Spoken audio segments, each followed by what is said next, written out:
សួស្តីតាគ្នាស្វាគមន៍មកកាន់ Channel កូនទីសុធីសូមតាគ្នាជួយ Like Subscribe ដាក់ស្ងាយកណ្ដឹងអ្នកមួយផងថ្ងៃនេះ Admin បានលើកយករឿងថ្មីទៀតហើយមកសម្រាប់ជូនតាគ្នាទស្សនារឿងនេះមានចំណងជើងថានារីអភ័ព្វស្នេហ៍សេដ្ឋីកំឡោះមួយរឿងចប់បើកឆានដំបូងនៃសាច់រឿងរបស់យើងមកនេះគឺជាតួស្រីយើងមានឈ្មោះថាវៃសឺយឺគាត់បានមានផ្ទៃពោះណានៅពេលដែលបណ្ឌិតតួស្រីយើងគាត់កថាគាត់បើកើតប្រយុទ្ធនឹងឯងដែលតួស្រីយើងគឺបានផ្លាត់ស្នីណានៅជាមួយនឹងបារម្ភម្នាក់ដែលបានចងចាំមុខគេតតសោះហើយតួប្រុសរបស់យើងវិញពេលនេះដែរដល់ពេលដែលគាត់ត្រឡប់មកវិញហ្នឹងគាត់ក៏កំពុងតែតាមរកនារីដែលគាត់ហ្នឹងគឺបាននៅជាមួយថែមទៀតណាដោយសារតែការគាត់ហែទឹកសក់ហ្នឹងពេលហ្នឹងក៏តួស្រីរបស់យើងជាអ្នកធ្វើការនៅក្នុងកន្លែងផ្ទះរបស់តួប្រុសរបស់យើងហ្នឹងឯងហើយចៃដន្យដោយសារតួប្រុសរបស់យើងនៅពេលហ្នឹងក៏បានទាញតួស្រីរបស់យើងយកមកទម្លាក់ទឹកភ្លាមហើយបន្ទាប់មកហ្នឹងក៏មិនដឹងត្រូវថ្នាំតាំងពីពេលណាមកនេះក៏បានចាប់ការតួស្រីរបស់យើងតែម្ដងចឹងហើយគឺតួប្រុសរបស់យើងគាត់ត្រឡប់មកវិញនេះ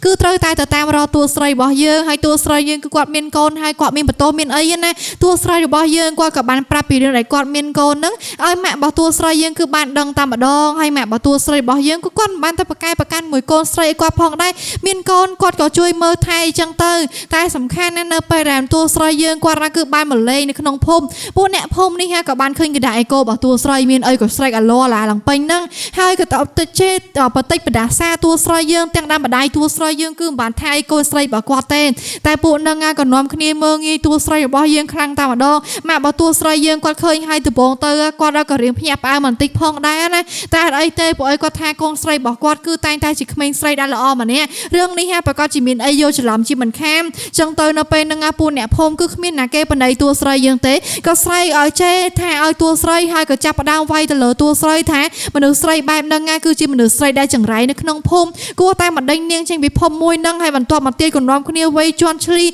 ទៅលើតួស្រីយើងឲ្យមានគិតថាជាស្ត្រីដែលមានផ្ទៃពោះអីទៅណាចឹងហើយនៅពេលហ្នឹងគឺមេភូមិគាត់ក៏បានជួបមកមើលតែម្ដងអ៊ំស្រីដែលបានស្រែកជេរថាឲ្យតួស្រីយើងបាញ់មិញហ្នឹងគឺអត់មានទទួលបានការស្ដីឲ្យពីមេភូមិហ្នឹងទេមានតែសរសើរថែមថាធ្វើអញ្ចឹងគឺវាត្រូវហើយព្រោះអីគឺតួស្រីរបស់យើងគឺបានធ្វើឲ្យអ្នកភូមិនៅទីហ្នឹងគឺបានបាក់មុខកណាដោយសារតែតួស្រីរបស់យើងបង្កបញ្ហាតាមម្នាក់ឯងម៉ាក់របស់តួស្រីយើងវិញគាត់ក៏ខំការពារកូនស្រីរបស់ខ្លួនឯងខ្លាំងដោយសារតែកូនស្រីរបស់គាត់គឺមិនបានធ្វើអីខុសធ្ងន់ធ្ងរទេហើយគាត់ក៏មិនបានបន្ទោសអីផងដែរតែពួកគេនឹងគឺមិនមែនជាសាច់ញាតិរបស់គាត់តើសោះតែហ៊ានធ្វើបាបទៅលើតួស្រីចឹងហើយនៅពេលនឹងគេក៏បាននិយាយថាឥឡូវនេះគឺអាប៉ែនេះដាឈៀននឹងគេកំពុងតែត្រូវការប្រពន្ធអញ្ចឹងហើយតួស្រីរបស់យើងនឹងក៏បើសិនជាមិនចង់ឲ្យត្រូវបាក់មុខទេរៀបការជាមួយគេតែម្ដងទៅមានអីនេះការរៀបការមួយនេះលក្ខណៈបង្ខំយកតែម្ដងចាប់ផ្ដើមចាប់តួស្រីរបស់យើងនឹងដើម្បីតែមកសច្ចារៀបការជាមួយគ្នាហើយអាសូរទទួលស្រីរបស់យើងគាត់ព្រមគាត់ទទួលគាត់មានកូនចឹងហើយគាត់ចង់ធ្វើអីតាមពួកគេហ្នឹងគាត់យកព្រមទាំងអស់មិនមែនតួស្រីយើងគាត់ធ្វើតាមទេសំណាងល្អដែលតួប្រុសរបស់យើងគាត់គឺបានតាមរកតួស្រីរបស់យើងឃើញហើយក៏បានស្គាល់ថាតួស្រីរបស់យើងហ្នឹងគឺពិតជាបានកូនមានកូនជាមួយគាត់កូនបកើតរបស់គាត់តែម្ដងតួប្រុសយើងគាត់ក៏បានចូលឈ្មោះចូលជួយតួស្រីរបស់យើងតែគឺឪពុករបស់អាដាឈៀនហើយព្រមទាំងមេភូមិនៅទីនេះក៏បង្ខំឲ្យតួស្រីរបស់យើងហ្នឹងគឺត្រូវតែរៀបការគេបានរៀបការជាមួយតួស្រីប្រពន្ធហ្នឹងហើយតួស្រីយើងគឺត្រូវតែយល់ព្រមណាព្រោះមនុស្សជាតួស្រីរបស់យើងហ្នឹងបើសិនទីទុកទៀតគ្មានណាយកទេម៉ាក់របស់តួស្រីយើងខំតការពារកូនស្រីដល់ពេលចឹងទៅមេភូមិនេះក៏បានចាប់តួកូនម៉ាក់របស់តួស្រីរបស់យើងយកមកចងភ្លាមហើយបន្ទាប់មកទៀតហ្នឹងក៏បានវាយធ្វើបាបឡើងមិនបណៃដៃតែម្ដងហើយពេលហ្នឹងក៏បិះនឹងវាប្រហារទៅលើសវិថាសម្រាប់កូននៅក្នុងពោះរបស់តួស្រីណាសំណាងល្អមិញនឹងកូនចៅរបស់តួប្រុសយើងមកតាន់មែនតែតួប្រុសរបស់យើងគឺគាត់ទៅតាមម្ដងដូច្នេះហើយគាត់ក៏បានសួរតួស្រីរបស់យើងថាមានកាតអីដែរតែតួស្រីយើងលើសពីកាតអីឯណោះហើយគាត់ក៏បានកលេចទៅជួយស្រាយចំណងម៉ាក់របស់តួស្រីយើងវិញហើយតួស្រីរបស់យើងវិញគឺគាត់បារម្ភខ្លាំងមែនតើជាមួយម៉ាក់របស់គាត់ហើយតួស្រីយើងគាត់ក៏បានប្រាប់ម៉ាក់របស់គាត់ណាថាគាត់នឹងគឺពិតជាមិនបានមានបំណងឲ្យមានកូនមានអីពិតមែនតែនេះហើយគឺវាដូចជារឿងអបតហេតុ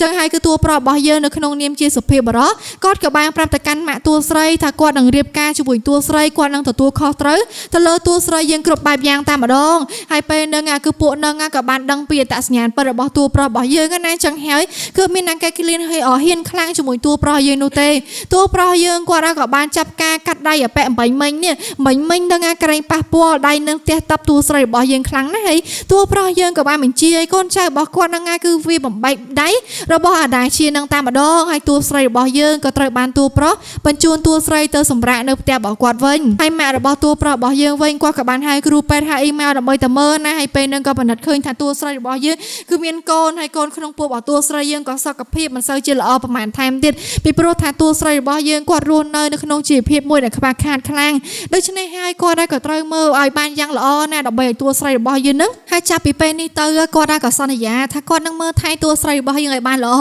ហើយម៉ាក់របស់តួប្រុសយើងវិញក៏បានចូលមកសួរស្តុកទុកតួស្រីណាហើយម៉ាក់របស់តួស្រីយើងក៏សុំតកូនស្រីរបស់គាត់ដែលគាត់នឹងគឺមិនអាចមើលថែការពារកូនស្រីរបស់គាត់បានធ្វើឲ្យកូនស្រីរបស់គាត់គឺត្រូវមានរបួសបែបហ្នឹងហើយចំណែកឯលោកយាយរបស់តួប្រុសរបស់យើងវិញក៏កំពុងតាមមកជំរិតសួរតួប្រុសថានារីម្នាក់ហ្នឹងគឺជាអាណាតួប្រុសយើងក៏ប្រាប់តាមតំណងណាថាតួស្រីរបស់យើងនឹងគាត់ហ្នឹងគឺមានកូនជាមួយគ្នាហើយគាត់ក៏ព្រមទទួលខុសត្រូវរៀបការជាមួយគ្នាចឹងទៅលោកយាយគាត់ក៏មិនបានប្រកាន់ច្រើនទាំងអស់ហ្មងនិយាយចំទៅក៏មកជួយមើលថែតួស្រីហើយគាត់ក៏បានប្រាប់តួស្រីបើសិនជាមានរឿងអីដែលលំបាកគឺតួស្រីគឺអាចមកប្រាប់គាត់បានគ្រប់ពេលវេលាតែម្ដងហើយបន្ទាប់មកលោកយាយគាត់ក៏បាននាំតួស្រីព្រមទាំងម៉ាក់របស់តួស្រីមកហាងលក់សម្ភារបំពាក់ថ្លៃមកទិញរបស់ប្រើប្រាស់អីថ្មីជាបន្ថែមព្រោះអីគឺតួស្រីរបស់យើងដើមឡើយគឺមិនដែលបានល្អអីបែបហ្នឹងទេដល់ពេលតួស្រីរបស់យើងមកជួបរឿងសំណាងផ្ទួនបែបហ្នឹងក៏តួស្រីយើងគាត់ក៏រៀងភ្លាំងផ្លឹកធ្វើអីគឺមិនសូវជាត្រូវប្រហែលទេលោកយាយវិញក៏ឲ្យតួស្រីរើសទៅស្លាញ់មួយណាយកមួយហ្នឹងទៅកុំឲ្យតួស្រីយើងពិបាកគិតច្រើនមានអីដែលសារតួស្រីយើងអាឡ័យតែវាថាមិនហ៊ានធ្វើអីទាំងអស់ណាគាត់ថាគាត់មិនចង់ប៉ះពាល់លុយលោកយាយច្រើនមិនចង់បំផ្លាញលុយលោកយាយតែលោកយាយដោយសារឃើញតែតួស្រីគិតច្រើនខ្លាំងពេកគាត់ក៏បានប្រមូលមកហាងតែម្ដងឲ្យតួស្រីរបស់យើងតួស្រីយើងឃើញចឹងហើយក៏មានអារម្មណ៍ថាជីវិតបែបអ្នកមានណាគឺស្រួលបែបហ្នឹងឯងតួប្រុសរបស់យើងក៏មិនបានបណ្ដោយតួស្រីយើងឡើងកម្មជាដាផងដែរគាត់ក៏បាននាំតួស្រីរបស់យើងហ្នឹ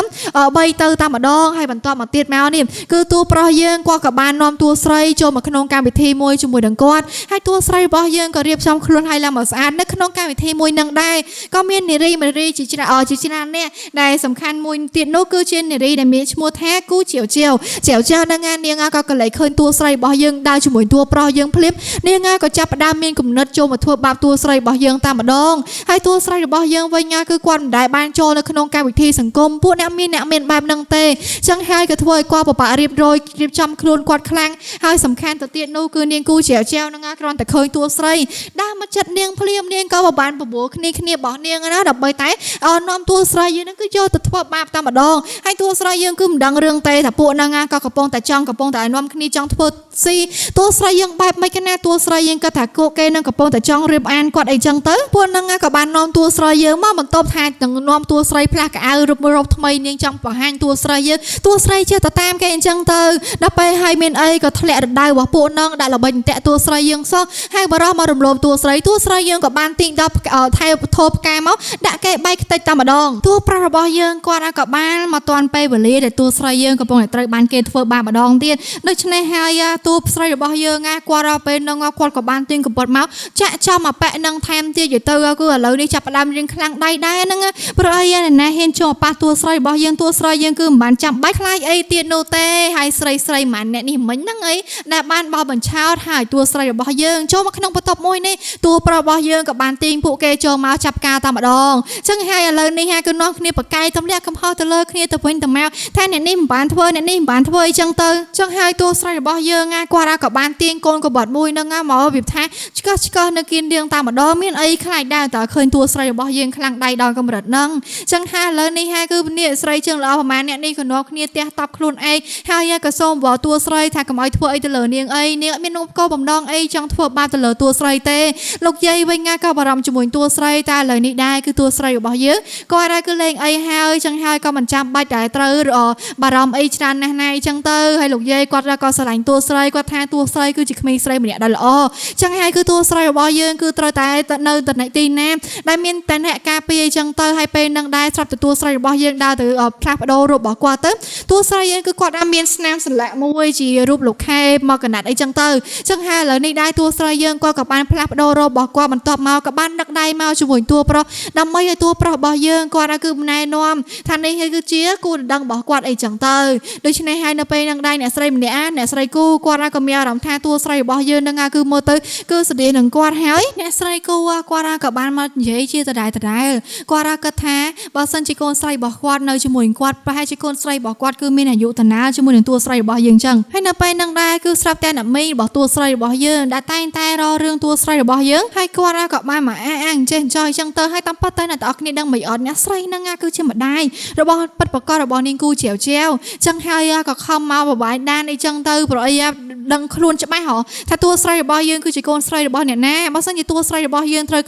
អ្នកស្រីគូរកឃើញណាថាតួស្រីយើងគឺជាកូនស្រីពិតប្រាកដរបស់អ្នកស្រីគូហ្នឹងប្រកាសជាចាប់ជាមិនខានចឹងហើយលើនេះដែរនេះគាត់ក៏ខំហើយសំខាន់ណាគាត់ទៅលើករឿងណារួយញ៉ោថាតួស្រីរបស់យើងហ្នឹងគឺជាមនុស្សស្រីដែលបានរៀបការឲ្យអីចឹងទៅតួស្រីរបស់យើងលើកមុនហ្នឹងគឺត្រូវបានគេចាប់បង្ខំឲ្យការរៀបការមួយនេះក៏មិនបានប្រព្រឹត្តទៅអីត្រឹមត្រូវផងដែរតែគាត់ក៏មានមុខមកនិយាយបែបហ្នឹងដាក់តួស្រីរបស់យើងទៅវិញចឹងហើយគាត់ក៏មិននឹកស្មានថាតើមានវិធានមនុស្សស្រីណាដែលធ្វើរឿងអាក្រក់ដល់ថ្នាក់ហ្នឹងនេះខំធ្វើគ្រប់បែបយ៉ាងណាដោយសារតែខ្លាចថាអ្នកស្រីគូនឹងចាប់បានថានាងគូជាវហ្នឹងគឺមិនមែនជាកូនស្រីបង្កើតរបស់ខ្លួនដូច្នេះហើយក៏ខំនិយាយដើម្បីតែកុំឲ្យតួស្រីរបស់យើងហ្នឹងគឺត្រូវបានគេរកឃើញចឹងទៅឥឡូវនេះដែរនេះគឺតួស្រីរបស់យើងគាត់គឺប្រថារៀងមើលដែរអញ្ចឹងទៅព្រោះអីដោយសារតែតួស្រីរបស់យើងគាត់គឺមិនបានដឹងរឿងអីសោះហើយក៏ខំមកលាបពណ៌ទៅលើតួស្រីរបស់យើងឡើងមិនចេះតិចរឿងគូជាវគឺនាងបានតែប៉ុណ្្នឹងហើយក៏សប្បាយចិត្តអត់ថ្លៃព្រោះអីកម្រងការគឺចង់បំផ្លាញតួស្រីយើងមិនចង់ឲ្យតួស្រីរបស់យើ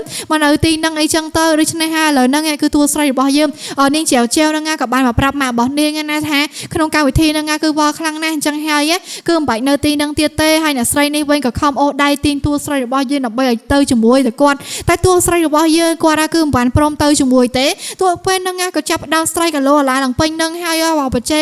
តួស្រីរបស់យើងហើយក៏ស្រែកយំឡើងពេញហ្នឹងណាថាគាត់ហ្នឹងក៏ធ្លាប់បានជួយមើលថែតួស្រីយើងតាំងពីក្មេងឯណោះហេតុអីបានជាតួស្រីរបស់យើងហ្នឹងក៏មិនព្រមស្ដាប់គាត់ហេតុផលគាត់ហើយក៏មើលថែគាត់ខ្លះទៅហើយគាត់ក៏មិនបានទៀមទាច្រើនអីទៅលើតួស្រីយើងផងដែរគាត់គឺគ្រាន់តែចង់ឲ្យតួស្រីយើងទទួលខុសត្រូវទៅលើរឿងហ្នឹងតែប៉ុណ្ណោះមានអីនឹងក៏ចាប់ដើមអូដៃតួស្រីយើងម្ដងទៀតណាតែពេលគ្មានអូតនាកោតទេកូនចៅរបស់តួប្រុសរបស់យើងនឹងក៏បានមកហុំពាត់ចិត្តតែម្ដងហើយពេលដែលតួស្រីរបស់យើងបាយខ្នងទៅនឹងគឺស្រាប់តែអ្នកស្រីគូគាត់ក៏បានឃើញស្នាមនៅលើខ្លួនរបស់តួស្រីរបស់យើងនោះគឺដូចជាភ្នែកដែលកូនស្រីរបស់គាត់នឹងគឺមានខ្លាំងមែនទែនចឹងហើយគឺអ្នកស្រីគូក៏បានទៅសួរតួស្រីរបស់យើងណាថាតួស្រីរបស់យើងនឹងគឺជាកូនស្រីបង្កើតរបស់អ្នកណាឯប្រកាសចឹងទៅតួស្រីយើងគឺគាត់ពិតជាមិនដឹងប៉ិតមែនចឹងហើយពេលហ្នឹងគាត់ក៏បញ្ជាក់ថាតួស្រីរបស់យើងគឺពិតជាកូនស្រីបង្កើតរបស់គាត់ប៉ិតមែនតួស្រីយើងគឺភ្ញាក់ផ្អើលណាស់ដែរណាព្រោះអីគាត់គឺមិនដែលដឹងថាម្ដាយបង្កើតរបស់គាត់នឹងគឺជាណាទេម្ដាយសពថ្ងៃដែលគាត់រស់នៅជាមួយនឹងគ្រាន់តែថាគាត់ការពារតួស្រីមើលថែតួស្រីយ៉ាងបានល្អតែក៏មិនដឹងថាគាត់នឹងគឺជាម្ដាយបង្កើតឬក៏ជាម្ដាយចិញ្ចឹមអីចឹងទៅដូច្នេះហើយក៏ធ្វើឲ្យតួស្រីរបស់យើងគាត់ក៏រៀងពិបាកកើតហើយពេលហ្នឹងគឺម៉ាក់របស់តួស្រីរបស់យើងគាត់និយាយច្រើនទេគាត់គឺត្រូវតែជួយមើលថែតួស្រីរបស់យើងឲ្យបានល្អម៉ាក់របស់តួស្រីរបស់យើងហ្នឹងក៏បានរៀបចំម្ហូបជាច្រើនសម្រាប់តួស្រីហើយចំណងចំណូលចិត្តរបស់ពួកគេទាំងពីរនេះក៏ដូចគ្នាថែមទៀតហើយពេលដែលតួស្រីរបស់យើងចូលទៅក្នុងបន្ទប់ទៅក៏បានឃើញថាម៉ាក់របស់តួស្រីយើងគឺបានរៀបចំបន្ទប់តាំងពីយូរណាស់និយាយទៅគឺទោះបីជាកូនស្រីរបស់គាត់បានបាត់ខ្លួនក៏ពិតមែនតែបន្ទប់មួយនេះគឺគាត់ថែរក្សារៀបចំបានយ៉ាងល្អស្អាតចឹងហើយក៏សម្រាប់កូននៅក្នុងពោះរបស់តួស្រីយើងតែម្ដងហើយតួប្រុសរបស់យើងវិញក៏មករស់នៅក្នុងផ្ទះជាមួយតួស្រីរបស់យើងដូចគ្នាដូច្នេះហើយពេលហ្នឹងគឺតួស្រីរបស់យើងគាត់ក៏រៀងគិតថាអញ្ចឹងគាត់មិនដែលគិតថាជីវិតរបស់គាត់ហ្នឹងនឹងជួបរឿងប្រសើរបែបហ្នឹងព្រោះអីគឺតួស្រីរបស់យើងហ្នឹងគាត់គឺគិតហើយថាជីវិតរបស់គាត់មិនអាចស្រោមព្រមដល់ថ្នាក់ហ្នឹងណាតួប្រុសក៏ខំលើកចិត្តតួស្រីតែតួស្រីរបស់យើងគឺស័ក្តិសមនឹងទទួលបានរឿងល្អហើយគាត់ក៏បានទិញខ្សែកមួយទៀតនេះជាកាដូសម្រាប់លួងចិត្តរបស់តួស្រីរបស់យើងថែមទៀតចឹងហើយពេលហ្នឹងតួប្រុសរបស់យើងក៏ថា10ម៉ោងសម្រាប់ហើយពួកគេត្រូវតែទៅសម្រាប់សិនហើយតួស្រីរបស់យើងនៅពេលដែលគាត់ក្រាបឡើងភ្លាមគឺម៉ាក់របស់គាត់ហ្នឹងក៏ត្រូវរៀបចំឲ្យតួស្រីរបស់យើងហើយគាត់ក៏នៅមើលថែថ្នាក់ថ្នមតួស្រីរបស់យើងខ្លាំងតែម្ដងហើយពេលហ្នឹងគឺម៉ាក់របស់តួស្រីយើងក៏សួរណាថាតួប្រុសរបស់យើងហ្នឹងគឺបានមើលថែបានល្អដែរអត់បើសិនជាមានរឿងអីគឺត្រូវតែរាយការណ៍ប្រាប់គាត់ភ្លាមតួស្រីយើងគាត់គឺមានតែសរសើរបើតួប្រុសរបស់យើងហ្នឹងប្រាប់ឲ្យដឹងតែម្ដងណាចឹងហើយលើនឹងដែរម៉ាក់របស់តួស្រីយើងគាត់កំពុងតែរៀបចំទ្រព្យសម្បត្តិនិយាយទៅទោះបីជាគូជាជែវហ្នឹងមិនជាគោលបង្កើតរបស់គាត់តែគាត់ក៏បានរៀបចំទ្រព្យសម្បត្តិមួយចំណែកធំផងដែរសម្រាប់គូជាជែវតែនាងគឺមិនចង់បានវាថាជាចែកគ្នាឯនោះទេសំខាន់ទៅទៀតនោះគូជាជែវនេះនាងក៏បានជួលគិតកោដើម្បីតែសម្រាប់តួស្រីរបស់យើងតែម្ដងហើយក៏ចិត្តដល់ថ្ងៃកម្មវិធីថែមទៀតហើយនាងគូជាជែវហ្នឹងគឺមិនបានដឹងទេថាម៉ាក់របស់តួស្រីរបស់យើងម៉ាក់ដែលនាងឲ្យពិហាចិញ្ចឹមនាងតាំងពីតូចហ្នឹងតាមពិតទៅគឺស្រ ឡាញ់ស្មើគ្នាទាំងអស់តែនាងគឺមិនចង់ឲ្យអ្នកណាមកដណ្ដើមក្តីស្រឡាញ់ពីម៉ាក់របស់នាងបានទេគឺនាងត្រូវតែឯងតែម្ដងអញ្ចឹងហើយល្ងាចនេះដែរគឺកម្មវិធីដែលម៉ាក់របស់តួស្រីរបស់យើងគឺបានរៀបចំឡើងនាងគូចែវនឹងគឺនៅធម្មតាទេពីព្រោះថានាងគឺបានរៀបចំផែនការដើម្បីតែសម្រាប់តួស្រីរបស់យើងតែម្ដងនៅយប់នេះអញ្ចឹងហើយនៅក្នុងកម្មវិធីនឹងនាងក៏ធ្វើតាមធម្មតាហើយក៏បាននិយាយវាថាជាស្និទ្ធស្នាលអីជាមួយតួស្រីនេះថាបងប្អូនអីជាមួយនឹងគ្នាអញ្ចឹងទៅហើយតួស្រីរបស់យើងគាត់ក៏បានចាប់អារម្មណ៍អីផងដែរគាត់គិតថាប្រហែលជាធម្មតាអញ្ចឹងទៅតួប្រុសនិងតួស្រីរបស់យើងនៅពេលហ្នឹងពួកគេទាំងពីរនាក់ក៏បានឡើងមករាំជាមួយគ្នាហើយនាងគូជាជើគិតថាគឺដល់ចំណុចហើយតួស្រីយើងកំពុងតែក្រោមអំពូលភ្លើងធំនឹងតែម្ដងហើយរបបតែតួស្រីរបស់យើងនៅផ្អែមល្ហែមជាមួយគ្នានេះពេលហ្នឹងគឺអំពូលភ្លើងមួយហ្នឹងក៏ចាប់ផ្ដើមរៀងធ្លាក់មកហើយតួស្រីយើងគាត់ក៏មិនទាន់បានចាប់អារម្មណ៍ច្រើនផងដែរនាងគូចែវនេះវិញនាងក៏គិតថាឥឡូវនេះគឺដល់ពេលហើយអញ្ចឹងហើយនៅពេលដែលម៉ាក់របស់តួស្រីរបស់យើងគាត់ក៏កំពុងតែចាប់ផ្ដើមប្រកាសឈ្មោះរបស់កូនស្រីរបស់គាត់ដែលគាត់គឺទៅតែបានរកឃើញថាជាតួស្រីរបស់យើងហើយគាត់នៅបកគលមរតករបស់គាត់នឹងជូនទៅកាន់តួស្រីរបស់យើងតែម្ដងអញ្ចឹងហើយអ្នកនៅទីនឹងក៏នាំគ្នាអបអរជាមួយតួស្រីរបស់យើងជាខ្លាំងតួស្រីរបស់យើងគាត់ក៏រៀងសប្បាយចិត្តខ្លាំងណាស់ដែរណាព្រោះអីគឺចូលមកដល់នឹងគឺមានសំណាងផ្ទួតគូចែវនេះវិញនឹងគឺនៅឈរនៅស្ងៀមមកកន្លែងព្រោះអីនាងកំពុងតែគិតថាចិត្តដល់ពេលមានអីអំពូលភ្លើងហ្នឹងក៏ចាប់ផ្ដើមធ្លាក់មកតួប្រុសយើងវិញក៏ចាប់ផ្ដើមរត់ទៅរកតួស្រីរបស់យើងពេលហ្នឹងនេះគឺចាប់ផ្ដើមឡើងអញញ៉ៃឡើងពេញហ្នឹងអំពូលភ្លើងហ្នឹងក៏ធ្លាក់ចំបរោះម្នាក់កូនចៅរបស់តួប្រុសរបស់យើងហើយម៉ាក់របស់តួស្រីរបស់យើងអាស្រីគូហ្នឹងក៏ត្រូវបញ្ជូនទៅកាន់មន្ទីរពេទ្យនាងគូចែវនេះក៏បានរត់មកសួរអ្នកនេះណាថាម៉ាក់របស់នាងយ៉ាងម៉េចហើយតាមពិតទៅគឺល្បិចរបស់នាងទាំងស្រង់តាមម្ដងនាងគឺចង់ឲ្យមានរឿងមួយនឹងកាត់ឡើងយូរហើយតែមិនសម្រាប់ចំពោះម៉ាក់របស់នាងទេគឺទៅលើតួស្រីរបស់យើងតែអីតែដោយសារតែលើកនេះគឺនាងធ្វើរៀងបានសម្រេចដែរទោះបីជាតួស្រីរបស់យើងមិនបានមានអីក៏ប៉ុន្តែម៉ាក់របស់នាងក៏កាត់អីទោះឲ្យនាងគូចែវនេះក៏បានមករករឿងតួស្រីថានេះគឺជាកំហុសរបស់តួស្រីរបស់យើងនឹងឯងដែលតួស្រីរបស់យើងនឹងគឺបានធ្វើជាមូលហេតុធ្វើឲ្យម៉ាក់របស់ពួកគេទាំងពីរនាក់គឺត្រូវមានគ្រោះថ្នាក់បែបហ្នឹងហើយលោកពិថាយកទៅគឺបន្ទោសគ្រប់យ៉ាងទៅលើតួស្រីរបស់យើងទាំងតួស្រីរបស់យើងគឺគាត់គ្មានម្ដងអ្វីទាល់តែសោះតួប្រុសយើងគាត់ក៏ខំលួមលងទៅកាន់តួស្រីណាថាកុំឲ្យបបាក់ចិត្តអីព្រោះអីនេះគឺជាអបតហេតុហើយក៏គ្មានអ្នកណាឲ្យតួស្រីរបស់យើងសារៈទៅមិនជាកំហុសរបស់តួស្រីរបស់យើងណាហើយតួស្រីរបស់យើងគាត់ក៏បានមកមើលថែម៉ាក់របស់គាត់ហើយក៏សួរថាយ៉ាងម៉េចហ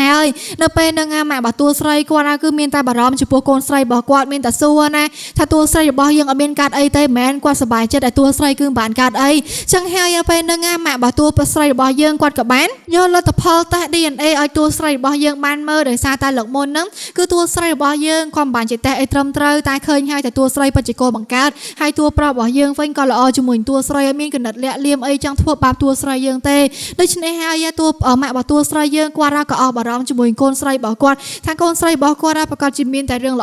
អតែប៉ុណ្ណោះចឹងហើយគឺម៉ាក់របស់តួស្រីយើងគាត់ក៏បានចេញមកលំហែហើយម៉ាក់របស់តួស្រីរបស់យើងក៏ឲ្យកូនស្រីរបស់គាត់ហ្នឹងចេញទៅទិញអីសិនទៅចឹងហើយគឺតួប្រុសរបស់យើងនិងតួស្រីក៏បានទៅជាមួយគ្នាតែម្ដងតែមុននឹងទៅនឹងគឺតួប្រុសរបស់យើងក៏បានសួរពីរឿងនាងគូចែវអញ្ចឹងទៅម៉ាក់របស់តួស្រីគាត់ថាគូចែវគឺនាងមិនអីទេតែពេលហ្នឹងនាងចែវនេះគឺតំតែឥឡូវនេះនាងក៏បានមករកប៉ាក់របស់នាងវិញហើយពេលហ្នឹងនាងមកដល់ហ្នឹងគឺមិនបាននិយាយល្អអីទេព្រោះនាងខ្លាំងណាស់ហេតុអីបានជាម៉ាក់របស់នាងហ្នឹងគឺកាន់ជើងតែតួស្រីហើយឥឡូវពេលដែលតួស្រីត្រឡប់មកវិញលេងខ្វល់ខ្វាយជាមួយនាងហើយនាងក៏ចង់ឲ្យម៉ាក់របស់នាងគឺត្រូវតែប្រកល់គ្រប់យ៉ាងទាំងអស់ឲ្យមកនាងវិញណាព្រោះអីនាងអត់ចង់ឲ្យម៉ាក់របស់នាងចាយតួស្រីទេមានអីដោយសារតែម៉ាក់របស់តួស្រីយើងគឺមិនបានយល់ព្រមក៏បានចាប់ម៉ាក់របស់តួស្រីទៅហើយបន្ទាប់មកក៏បានខំមកគម្រាមតួស្រីបើសិនជាឯងចង់ការពារម្ដាយរបស់ឯងគឺត្រូវតែមករយកលុយមកឲ្យគឺត្រូវតែមកតែឯងណាចឹងហើយគឺតួស្រីរបស់យើងគាត់គឺមកឯងបណ្ដោយឲ្យម៉ាក់របស់គាត់ណាមានគ្រោះថ្នាក់បានទេតួស្រីរបស់យើងគាត់ក៏ខំរត់ទៅដល់មករកម៉ាក់របស់គាត់ទាំងខ្លួនណាគឺមានផ្ទៃពោះនេះបន្ទាប់មកនាងគូចែវហ្នឹងក៏បានគម្រាមនឹងសម្លាប់ម៉ាក់របស់តួស្រីតែម្ដងទាំងដែលនាងគឺម៉ាក់របស់តួស្រីរបស់យើងគឺបានប្រកល់គ្រប់យ៉ាងឲ្យតនាង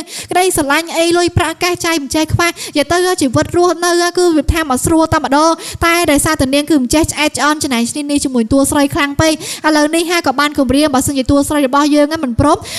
សម្រាប់ខ្លួនឯងនៅទីហ្នឹងទេគឺនាងគឺឲ្យម៉ាក់របស់តួស្រីយើងជាអ្នកស្លាប់ជំនួសតែម្ដងចឹងហើយគឺតួស្រីរបស់យើងគាត់ក៏ព្រមធ្វើតាមណាចឹងហើយនៅពេលហ្នឹងនេះគឺម៉ាក់របស់តួស្រីរបស់យើងគាត់ក៏ខំមើលសម្លឹងទៅកាន់នាងគូចែវឲ្យលេងលងទឹកភ្នែកផងអីផងព្រោះអីគឺគាត់ក៏ស្រឡាញ់បើមិនស្រឡាញ់គាត់ដែរយកមកចិញ្ចឹមធ្វើអីមើលថែរហូតដល់ល្អដល់ថ្នាក់នេះខ្លាចជាអ្នកដូចថា មានបានហើយលុយចាយមិនចេះខ្វះតែឥឡូវនេះហើយក៏បានមកប្រែជាអកតញ្ញូចំពោះគាត់ទៅវិញតួប្រុសរបស់យើងគាត់ក៏មិនបានបដាយឲ្យតួស្រីយើងមកទៅឯងមិនមានគ្រោះថ្នាក់អញ្ចឹងដែរគាត់ក៏បានមកតាមក្រោយតួស្រីយើងតែម្ដងហើយនាងគូជាវចៅដោយសារតែនាងឈ្នាននេះតួស្រីយើងខ្លាំងពេកអញ្ចឹងហើយគឺតួប្រុសយើងគាត់ក៏ហក់ធាក់នាងគូជាវចៅនឹងតែម្ដងហើយម៉ាក់របស់តួស្រីរបស់យើងគាត់ក៏មានរបួសបន្តិចទៀតនេះហើយតួស្រីរបស់យើងវិញគាត់ក៏បារម្ភជួយនឹងម៉ាក់របស់គាត់ខ្លាំងណាស់ហើយក៏មិនអាចទៅណាបានអញ្ចឹងហើយគឺតួស្រីរបស់យើងនៅពេលនេះពួករបស់គាត់ហ្នឹងវាថាចិត្តគ្រប់ខែដែរឡោះអញ្ចឹងទៅគឺតួស្រីរបស់យើងគាត់ក៏ត្រូវចេញទៅបន្ទប់សង្គ្រោះបន្ទាន់ភ្លាមម៉ាក់របស់តួស្រីយើងវិញគាត់ក៏នៅបួងសួងឲ្យកូនស្រីរបស់គាត់ហ្នឹងគឺត្រូវតែមានសុខភាពអញ្ចឹងហើយគឺតួប្រុសរបស់យើងក៏បានចូលមកលួមលងចិត្តរបស់តួស្រីហើយឥឡូវនេះដែរគឺតួស្រីរបស់យើងគាត់ក៏បានឆ្លងទន្លេបានជោគជ័យអញ្ចឹងហើយពេលនេះគឺតួស្រីរបស់យើងគាត់ក៏អស់ភ័យអស់គ្រោះហើយក៏បានមកសម្រាប់ដើម្បីទៅយកកម្លាំងសិនហើយលោកយាយវិញគាត់ក៏សប្បាយចិត្តណាស់ដែលតួស្រីរបស់យើងព្រមទាំងចៅទួតរបស់គាត់ហ្នឹងក៏នៅមានសុខភាពល្អហើយម៉ាក់របស់តួស្រីរបស់យើងវិញគាត់ក៏សប្បាយចិត្តឡើងប៉ុនពេកតែម្ដងណាដែលកូនស្រីរបស់គាត់ហ្នឹងគឺមិនបានកាត់អីតែសប្បាយចិត្តទៀតនោះគឺតួស្រីរបស់យើងគាត់ក៏ប្រាប់ម៉ាក់របស់គាត់ថា